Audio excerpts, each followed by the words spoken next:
আমি আপনাদেরকে শয়তানের একটা চালাকির কথা বলছি, শুনুন। মনে করুন আপনার অফিসে যেতে দেরি হয়েছে এবং দেরি করার জন্য আপনার বস রাগ হয়ে আছেন। অফিসে আরও অনেক মানুষ আছে। আপনি এরকম সময় কি করেন?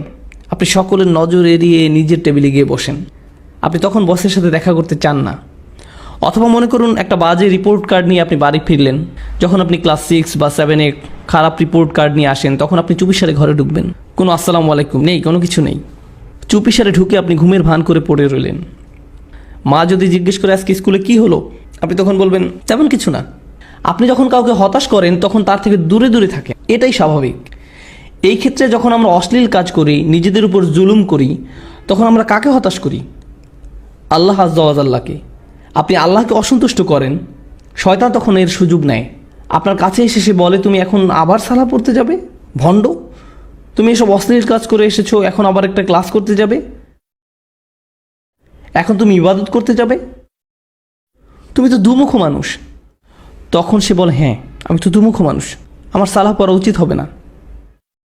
শয়তান আপনার গুনাহের সুযোগ নিয়ে আল্লাহর কাছ থেকে আপনাকে আরও দূরে সরিয়ে রাখে।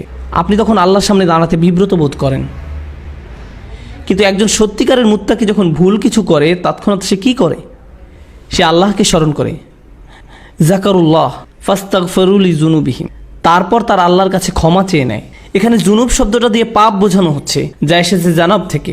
জানাব দিয়ে মূলত বোঝানো হয় এমন একটা পাপ যার কারণে আপনি অসম্মানিত বোধ করেন, এমন কোনো কাজ যার কারণে আপনি লজ্জিত, বিব্রত। আর তারা আল্লাহর কাছে ক্ষমা প্রার্থনা করে তাদের কৃত লজ্জাজনক কাজ থেকে। ওয়া ইয়াগফিরুয যুনুবা ইল্লাল্লাহ, আল্লাহ ছাড়া আর কে গুনাহ ক্ষমা করতে পারেন?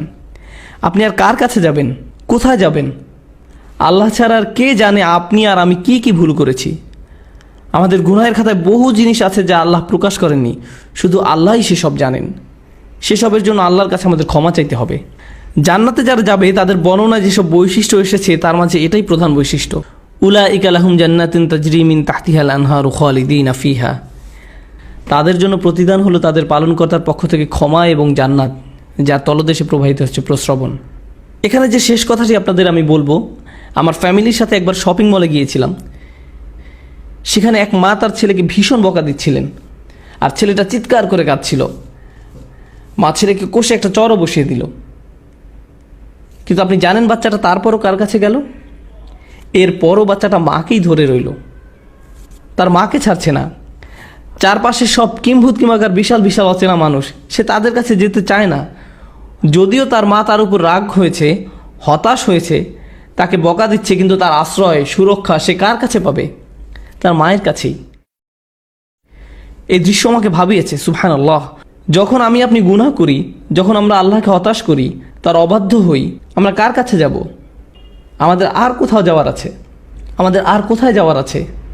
তাই আমরা আল্লাহকে অসন্তুষ্ট করলেও, আর আল্লাহ আমাদের যেমন দেখতে চান তেমন আমরা হতে না পারলেও, সত্যিকারে মুত্তাকি কখনোই আল্লাহর উপর আশা হারায় না। আল্লাহর উপর আশা হারানোর অনুমতি তিনি আমাদের দেননি। লা তাকনাতু মির রাহমাতিল্লাহ, সত্যিকারে মুত্তাকি কখনোই আল্লাহর উপর আশা হারায় না। আল্লাহর উপর আশা হারানোর অনুমতি তিনি আমাদের দেননি।